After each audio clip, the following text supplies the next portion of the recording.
¿Cómo están? Bien, hoy seguimos con educación financiera. Vamos a charlar un poco sobre un autor que es bastante moderno y que tiene una forma particular también de publicar contenido y me gustó. Me lo crucé cuando en pandemia, creo, empecé a conocerlo, se llama Naval. Tiene una particularidad que todo su su mainstream se hizo conocido por una serie de tweets. O sea, él desarrolla ideas, escribe libros o desarrolla sus teorías en tweetstorm, que le llama. O sea, que son como hilos, pero bueno, bastante largo, bastante profundo, con la profundidad que te permite un tweet. Y eso es para mí lo interesante de que empezamos a ver en la modernidad.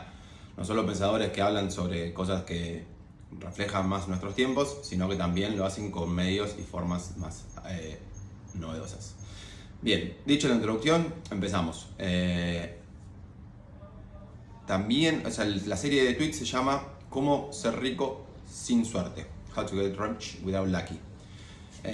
Y habla un poco básicamente de esto, de cómo generar riqueza sin depender tanto de lo aleatorio, qué habilidades y más de la educación. Entonces creo que es bastante atinado lo que venimos hablando. Empieza también con una definición de dinero, riqueza, y él le agrega una tercera categoría que es estatus, que más adelante lo va a ir desarrollando bastante, que me parece interesante. Él define riqueza como todos los activos, y acá vamos a hacer un pequeño, muy breve paréntesis, qué es un activo, qué es un pasivo, o qué es un asset o un liability, según otro autor que es muy bastardeado en esta modernidad de padre rico, padre pobre.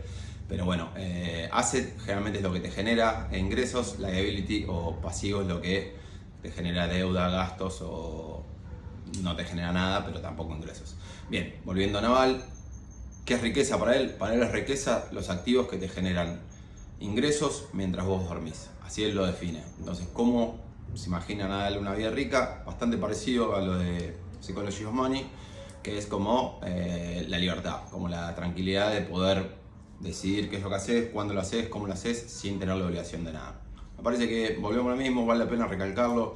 Esa libertad va a depender de cada uno, va a depender de cada estatus, va a depender de cada aspiración. Entonces, en algún punto también nos habla de que es una riqueza que está al alcance de todos. O sea, y acá me voy a meter en cosas incómodas. Sé que esto que vivimos en Argentina, que las posibilidades son recontra desiguales, que hay un montón de gente que no tiene esta chance de pensarse de otra manera que la que le tocó.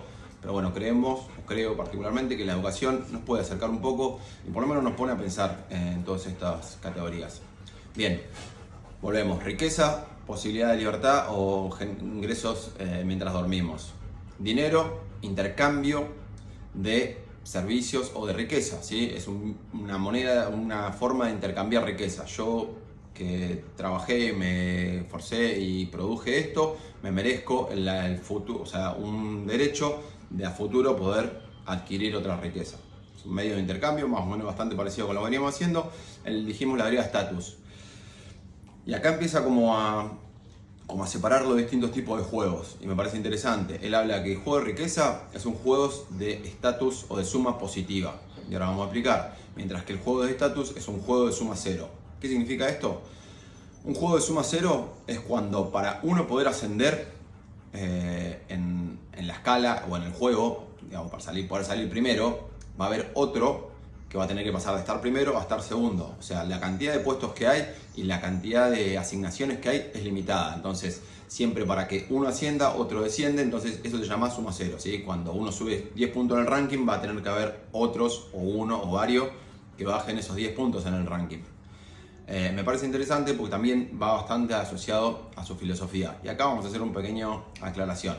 Es un tipo muy pro capitalismo, es un tipo muy pro modernidad, es un tipo muy pro la tecnología va a generar la suficiente riqueza para que nadie tenga que hacer nada.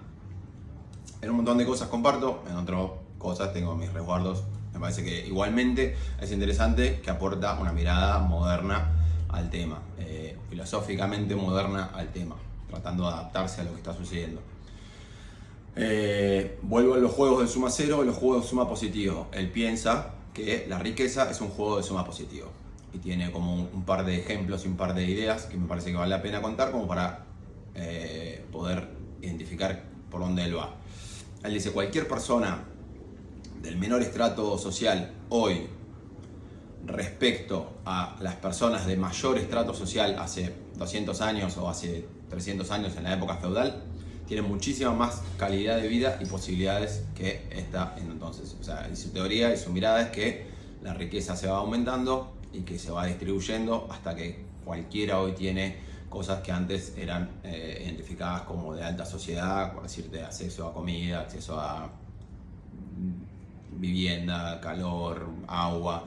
Después discutimos si todo el mundo tiene su acceso, bueno, sí, pero la mirada me parece que tiene algo que decir, bueno, nosotros, Argentina, tercer mundo, hoy todo el mundo tiene la posibilidad de tener un teléfono en su bolsillo, bueno o malo, después vemos si es progreso o no es progreso, pero sí lo importante es que, según su mirada, los tiempos van mejorando la calidad de la vida y según él, esto se debe a la riqueza. O sea, ¿qué es la riqueza para él? La riqueza es aportarle un valor a la sociedad de abundancia. Es mediante trabajo, mediante tecnología, mediante creatividad, incluso innovación, o mediante lo que sea, vos puedas entregarle a la sociedad algo que necesite y que genere más cantidad o más valor de lo que había.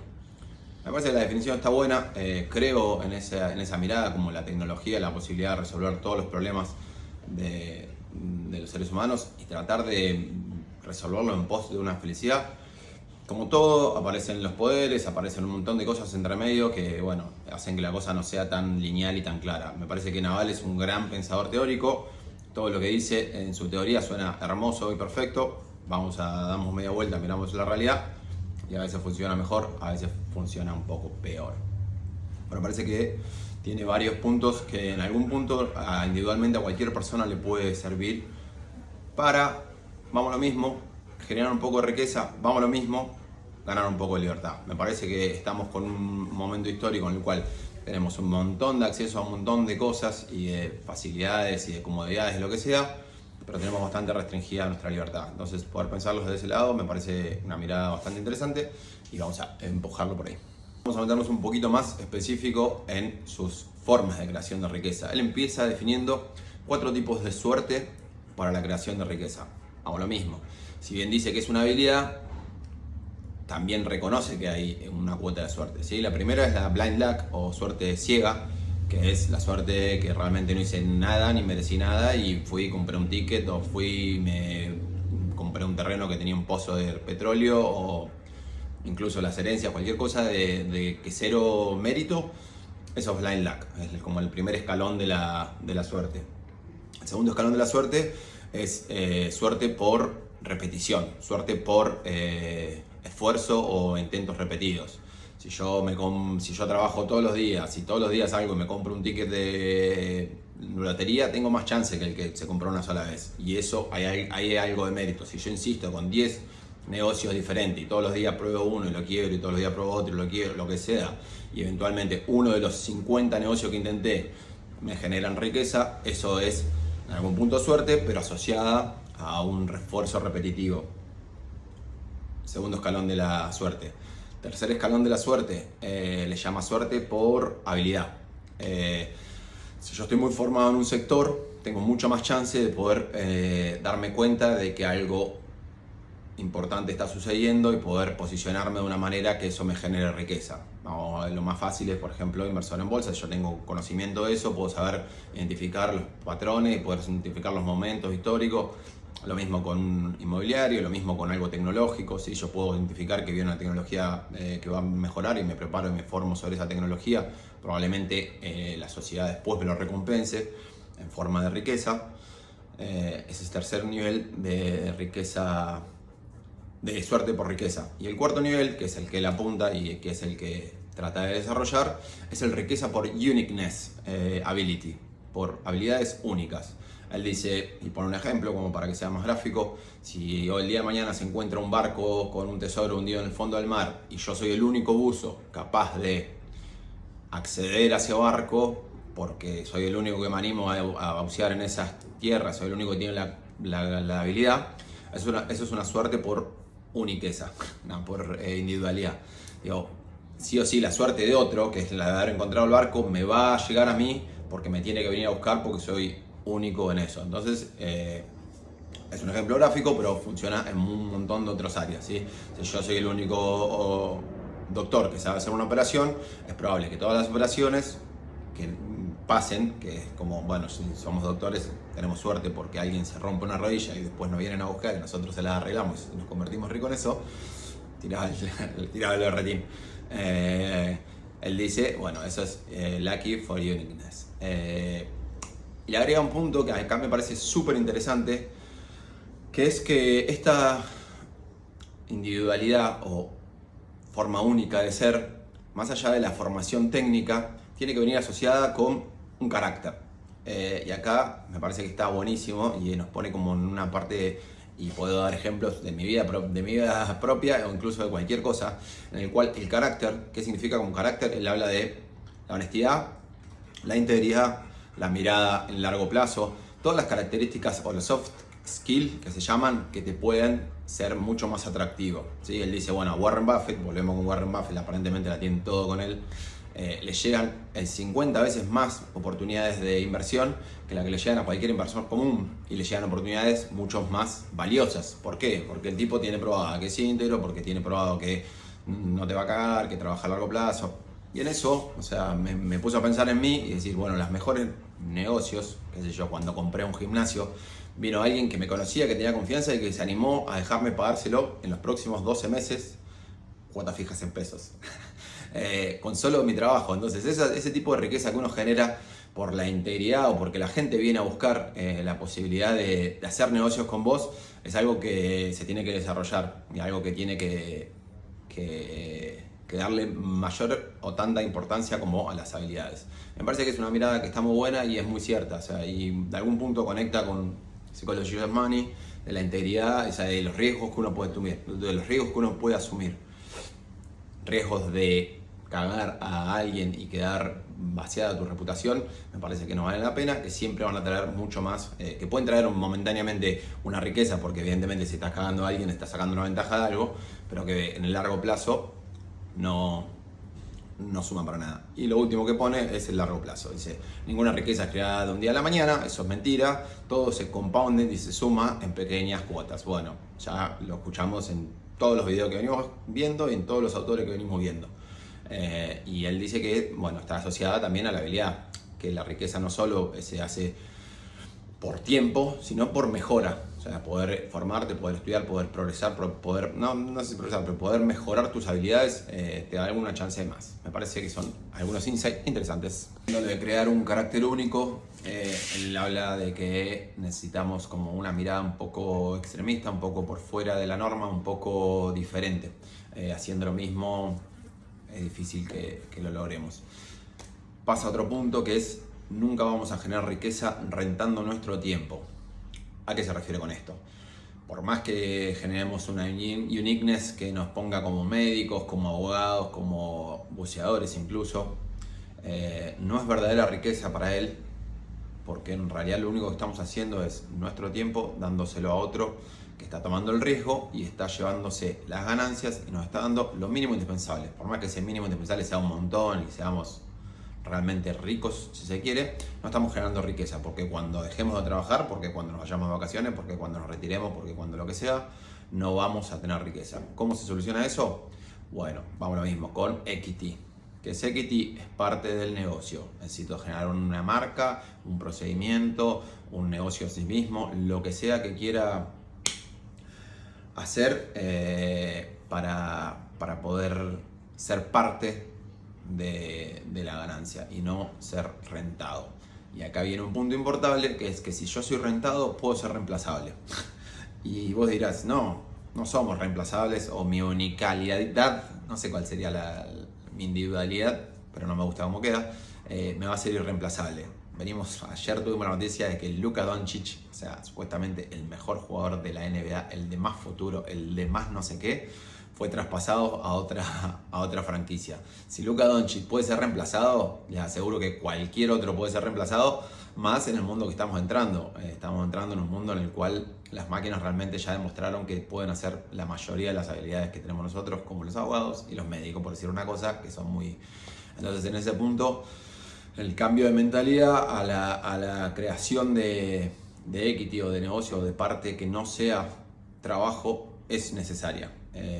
¿Cómo lo hacemos? Bueno, él lo va desarrollando a poco, pero me parece que es algo que hay que hacer énfasis y me parece que también es un poco lo que hablaba de otra manera en el libro de Psicología del Dinero y de otra manera Padre Rico, Padre Pobre, que por más que lo más tardíamos tiene algunas ideas piolas, está interesante, pero sobre todo la idea esta de que si nosotros rentamos nuestro tiempo, aparte hay una realidad que es la rentabilidad del tiempo nunca va a producir un crecimiento exponencial, volvemos a lo mismo, ¿sí? La rentabilidad del tiempo puede producir un crecimiento por pendiente, la pendiente a medida que me pagan cada vez más va a ir tendiendo a la vertical, pero nunca se va a producir esta exponenciabilidad en la cual se desacoplan el tiempo y el resultado o el dinero o el valor que quieras darle, ¿sí? En el cual viene con una tendencia y pasado determinado punto la tendencia esa cambia a un nivel mucho más grande que el que venía manejando. Medio redundante, pero se entiende la idea. Un poquito para cerrar esta idea de la suerte y del equity, él habla de que necesitamos encontrar trabajos en los cuales no se macheen, o sea, que no estén emparejados nuestros inputs contra nuestros outputs. ¿A qué le llama inputs? Inputs, las horas de trabajo que yo le pongo. ¿A qué le llama outputs? El resultado que tengo, ¿sí? Si yo las horas que le pongo me da como resultado un salario, siempre voy a necesitar hacer crecer este input que voy a hacer yo y mi esfuerzo y mi dedicación para que este output crezca. Nosotros necesitamos encontrar trabajos que esto esté desconectado. ¿Qué quiere decir? Que nosotros, y cuáles son esos, y cómo se producen esa desconexión de outputs, se producen mediante los apalancamientos.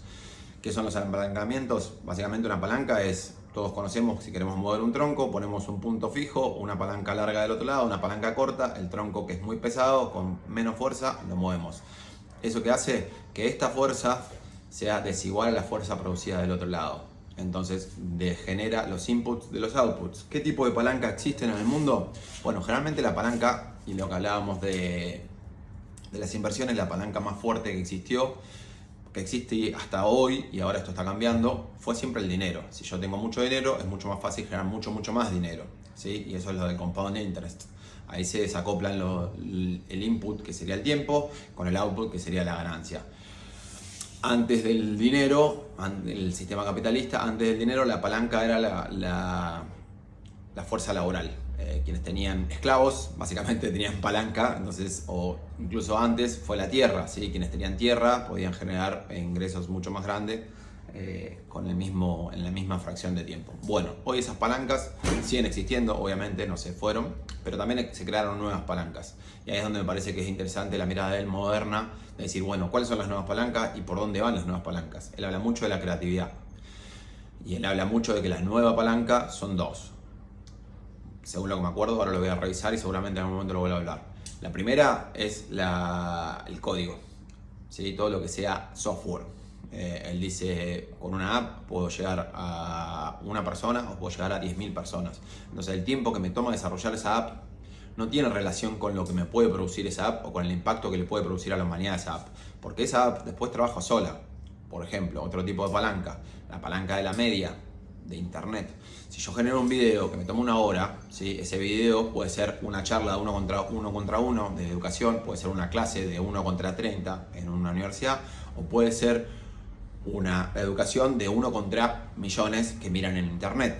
Entonces esa palanca va a producir lo mismo con un libro, lo mismo con, no sé, cualquier contenido que yo haga. O sea, estas dos palancas, volviendo a recapitular, la palanca del código y la palanca de la exposición o del media y de internet, le llama él, claramente cambiaron la forma en la cual se genera riqueza. Antes, para generar riqueza, o tenías tierra o tenías capital, o tenías esclavos.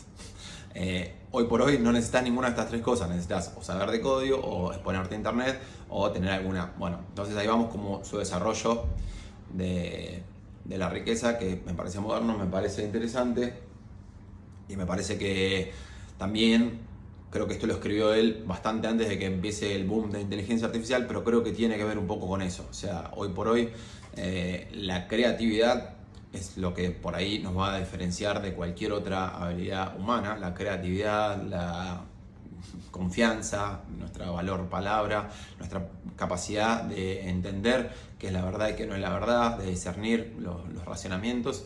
Ese es un punto que en algún momento nos va a ser irreemplazables. Si nosotros seguimos con el input-output, me voy a ser médico de la especialidad más dura, me voy a ser la mejor técnica y más única en el mundo, siempre vamos a estar macheados. Obviamente nos va a dar un montón de riqueza y nos va a permitir vivir todo lo que querramos, pero va a tener ese match. O sea, nosotros necesitamos quebrar con eso para que realmente producir la libertad de no tener que atar nuestra vida a una obligación que no elijamos. Nadie habla de no hablar más, de no trabajar más, es trabajar, vamos a trabajar porque es el único sentido en el mundo. Pero trabajar de lo que querramos, como querramos, con un sentido propio y no vendido.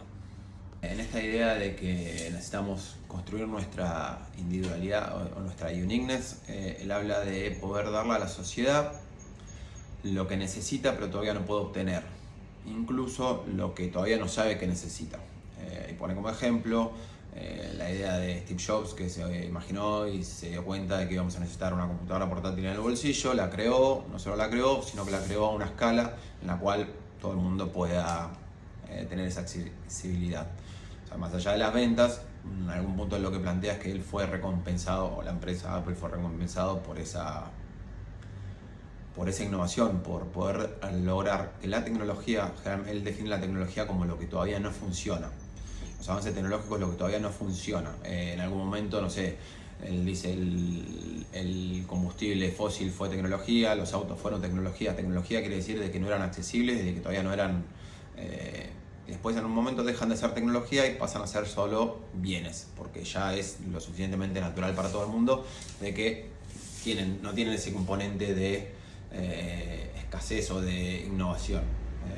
Y en lo que habla es esto: poder acortar esa brecha entre lo que puedo crear como mente o imaginar, de lo que puedo crear como material y de lo que puedo escalar para satisfacer una necesidad. Termina de desarrollar esa idea de lo uniqueness y de poder escalarlo, y va como algo conectado, que es las posibilidades de Internet. ¿Cuál es su pretexto o su mirada sobre Internet? ¿Qué es Internet? Internet lo que nos permite es conectar absolutamente a todo el mundo. Entonces, ¿qué pasa acá?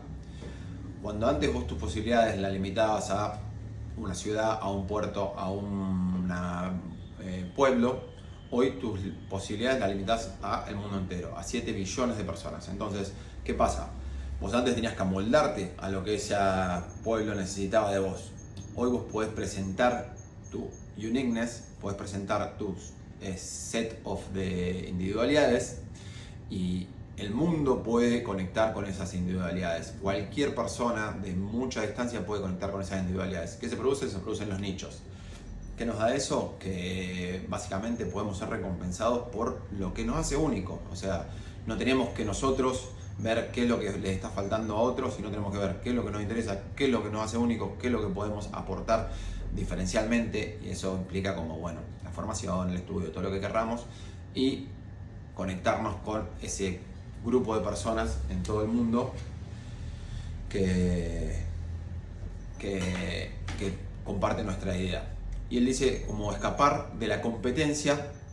Ya no solo tengo que ser antes tenía que ser el mejor en algún área que la sociedad necesitaba, yo tenía que sobresalir, mejorar y competir con todo lo demás para que me eligieran. Ahora no solo tengo que competir, sino que puedo, no compito solo por mejora, sino que compito por individualidad. O sea, ni siquiera tengo que competir, puedo ir a buscar otra área, a desarrollar otro espacio donde haya menos competencia, donde ni siquiera haya competencia, donde yo sea el único que pueda ser yo. Entonces me parece que es una idea que está bastante interesante, que va un poco en contra de la educación clásica, de que nos estandariza para todos lados, sino que él plantea decir, bueno, busquemos nuestra individualidad y conectemos esa individualidad mediante Internet, mediante las posibilidades que hoy el mundo tiene, para que podamos hacer de eso una profesión, de eso una riqueza. Bien, en este recorrido de cómo crear riqueza, habla un poquito de, bueno, lo hemos charlado también en otros videos anteriores, y lo hemos hablado en este mismo video, de armar juegos de larga duración, ¿sí? con socios de larga duración y en servicios o ámbitos o nichos de larga duración. ¿Qué dice? Toda riqueza viene del compuesto, ¿sí? Y lo bueno es que también da algunos ejemplos que no solo son de dinero y de plata. Por ejemplo, dice las cosas importantes, o sea, la riqueza, llamémoslo, viene siempre de interés compuesto. ¿Y en qué lo pone? Lo pone, por ejemplo, en fitness, en salud. Digamos, el poder mantener un cuerpo saludable requiere trabajos a largo plazo, y a medida que sos más saludable, más fácil es mantenerte saludable. A medida que sos menos saludable, más energía y esfuerzo requiere transformar ese cuerpo en saludable. Lo mismo con las relaciones. Dice, bueno, la familia es una situación de inversión a largo plazo, ¿sí? Vos te comprometés con una pareja, te casás, invertís en un hijo, toda una cantidad de tiempo por un amor inconmensurable que no encontrarías en una inversión en corto tiempo. Tiene sentido, me parece que valía la pena mencionarlo como para aclarar un poco el tema de los largos. Bueno, volviendo al tema de los negocios, habla de poder tener socios y compañeros de largo plazo. Para eso necesitas integridad, socios energéticos y inteligentes, ¿sí? Y vamos a desarrollarlo un poquito. Inteligentes no quiere decir que para que haya alguien inteligente no tiene que haber alguien estúpido, ¿sí? No ve la inteligencia de ese lado. Sí dice que en determinado sector, en determinada área, en determinada función, hay gente que es más capaz y hay gente que es menos capaz. Eso será cuestión de encontrar a la gente capaz en el área que querés desarrollar como socio. Integridad, dice, nada vale la pena si después te cagan el negocio desintegradamente. Y también habla de cómo este tipo de sociedades se construye, se autoalimenta, digamos, y no necesariamente tiene que ser socio comercial directo, sino cómo funcionar, y da el ejemplo de Silicon Valley, de cómo el entorno, un entorno acotado y medio focalizado en lo mismo y en sociedad, produce un crecimiento de todos a largo plazo. No necesariamente el crecimiento de uno es el decrecimiento del otro. Entonces, hablar de estas relaciones y de estos nichos de trabajo en el cual te relacionas y compartís redes de trabajo con gente que está en la misma búsqueda que vos, y a la larga ambos pueden verse beneficiados, aún sean competencia. Me parece que es una mirada que está muy buena y que a veces lo vemos como súper difícil y como que en la industria, no sé, yo soy kinesiólogo y para que yo sea mejor kinesiólogo, el kinesiólogo al lado le tiene que ir mal, y no entendemos que muchas veces el beneficio de uno es el beneficio del otro y el crecimiento de uno es el crecimiento del otro, aún seamos competencia por un mercado. Y lo último que dice, bueno, habla de la inteligencia, es esa parte, de la integridad, esa es otra parte, y la motivación. Bueno, la gente no es ni motivada ni desmotivada. Lo que dice que está motivada para algo o desmotivada para algo. Tratar de buscar personas que estén motivadas en lo mismo que a mí me motiva. Tratar de buscar personas que naturalmente les salga la energía por crecimiento en ese área, y que no sea una cuestión de interés por algo particular o de obligación. Parece una pavada, pero bueno. Y lo último que dice es tratar de buscar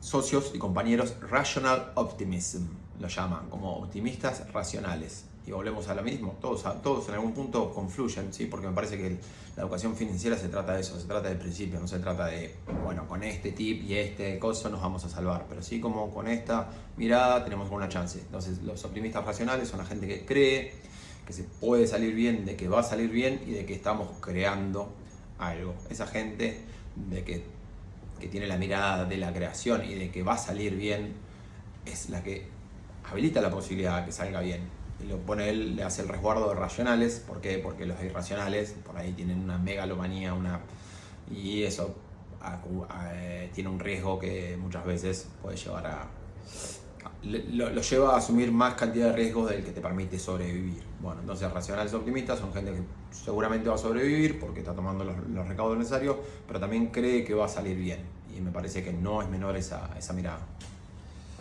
Bien, y en cuanto a optimismo y pesimismo, hace una mirada que me parece interesante y que después lo vamos a tratar en otro punto, que vamos a abrir otra pestañita, que es que nosotros descendemos genéticamente o evolutivamente de pesimistas. En alguna época de la vida ser pesimista era una ventaja. El que pensaba que un ruido podía ser un depredador y corría, tenía más chance de sobrevivir. El que pensaba que iba a haber una sequía lo suficientemente grande y no iba a poder haber comida por un montón de tiempo y racionalizaba y se preocupaba que cuando viera comida, buscar comida, tenía alguna chance más de sobrevivir. O sea, en algún periodo, en alguna evolución genética, el pesimismo es una herramienta positiva. La realidad es que nuestra tecnología y es lo que volvemos a lo mismo, nuestra creación de riqueza nos convirtió en una sociedad en la cual ya no tiene tanto sentido ser pesimista. Y ahí lo relaciono con el estrés. El estrés es algo positivo. El estrés es el switch que me prende y me libera el simpático y me hace correr más rápido que todo el resto y no morir cuando vengo un depredador, o que me hace luchar para poder sobrevivir, o el que me hace tener la motivación para poder ir a buscar la comida. Hoy por hoy ese estrés muchas veces es la creación irracional en nuestra cabeza de que hay un peligro cuando no lo hay. Entonces, ¿por qué habla de optimistas?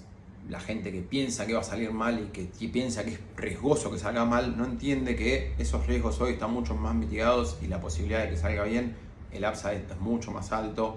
Entonces, que no vale la pena ya el pesimismo. Me parece que es una mirada que es importante de por qué los optimistas hoy tienen más chances. O sea, ya están nuestras seguridades, todo lo básico está asegurado. Si tenemos algún problema, probablemente tenga más que ver con nuestra interpretación de la realidad que con la realidad en sí misma. De los 90% de situaciones que percibimos como malas, del 100% de las situaciones que percibimos como malas, el 90% probablemente no sean lo suficientemente malas, no sean lo suficientemente graves. Entonces, la persona que puede darse cuenta de esto y operar sobre estas cosas y ver que quebrar una empresa no es un problema, sino que es un paso más hacia la construcción de algo, tienen más posibilidades de tener éxito. Entonces, por eso el optimismo como opción, y lo vamos a seguir repitiendo una y otra vez hasta que la realidad nos demuestre lo contrario. Bueno, el último punto de esta primera parte del video How to Get Rich by Naval, voy a hablar aquí, habla de algo que para él es súper importante, que es el conocimiento específico. Volvemos a la uniqueness. Él habla de que este conocimiento específico no puede ser entrenado, no puede ser enseñado, sí puede ser aprendido, que son cosas diferentes. Digo, para que algo pueda ser enseñado, él lo habla como que una empresa se puede dedicar, por ejemplo, o la educación misma puede dedicar a producir en masa suficientes conocimientos técnicos de este. O sea, yo puedo educar a un montón de gente en este conocimiento técnico. Él dice que eso no es conocimiento específico, eso no es la uniqueness. Sí dice que todos podemos aprender ese conocimiento único, pero digamos, no es para cualquiera, es para una sola persona. ¿Por qué? Porque este conocimiento único tiene que ser perseguido como por la curiosidad. Tiene que ser perseguido, tiene que ser de una naturaleza que resulte fácil, que vos puedas generar un salto de cantidad por hacerlo un poquito mejor, o hacerlo un poquito más intenso, o hacerlo un poquito más profundo que otra persona que lo está haciendo, que lo están enseñando, por decir una diferencia, ¿sí? Y ahí vamos al deporte, no sé, yo pienso siempre en estas cosas, en Kobe Bryant, o sea, Kobe Bryant, se me acaba el tiempo. Kobe Bryant no era solo bueno porque era único, era bueno porque realmente tenía como una fuerza y una interioridad en ese punto y tenía ganas de ser lo suficientemente bueno que le sacaba ventaja en el tiempo a todo el resto del mundo. Para él no era una obligación, para él no era un trabajo, para él era su pasión y su sentido en la vida. Entonces, evidentemente, tenía más propensión a hacerlo y más facilidad, y lo hacía con más presencia, y me parece que esto es una parte importante, y creo que todo parte desde si esto se puede enseñar o si esto se puede aprender. Son como dos miradas diferentes. Yo puedo aprender algo, pero yo lo puedo aprender, no el de al lado, porque esto lo puedo aprender yo. ¿Se entiende esa idea? Tratar de encontrar ese algo que nos es propio y que no nos es prestado para tratar de desarrollarlo. Bueno, y habla de que todos estos conocimientos específicos tienen un nivel de conocimiento técnico y de creatividad mucho más alto que el resto, digamos. ¿Por qué? Porque volvemos a lo mismo, a lo del fácil reemplazable, a lo del fácil educable. Y me parece que él, sin saberlo, o sí sabiéndolo, no lo sé, porque, bueno, nunca se saben estas cosas, él estaba hablando un poco del futuro que se nos viene de la inteligencia artificial. Digo, ¿cómo vamos a hacernos irreemplazables? Que no sé si es necesario que seamos irreemplazables, ojalá nos puedan reemplazar y podamos dedicarnos a lo que querramos, mientras que una máquina haga nuestro trabajo, pensémoslo, pero sí en qué área vamos a destacar, en qué área vamos a hacer, cuál va a ser nuestro propósito en la vida, cómo nos vamos a desarrollar como seres humanos. Me parece que es algo que que requiere como un pensamiento y un insight interesante, y creo que esta parte de la creatividad o del conocimiento técnico es en algún punto lo que venimos diciendo desde la cuenta, es decir, che, ¿por qué somos humanos y no somos máquinas? Si razonan y tienen el mismo lenguaje y aprenden igual que nosotros, no aprenden igual que nosotros. Pueden ser enseñados, pero no aprenden igual que nosotros. Me parece que ahí aparece un punto que es recontra clave y me parece que está bueno cerrar acá a la serie con esta idea y este razonamiento. Muchas gracias. Se viene How to Get Rich by Naval 2. Es larguísimo la parte, así que lo cortamos en parte para que sea más digerible.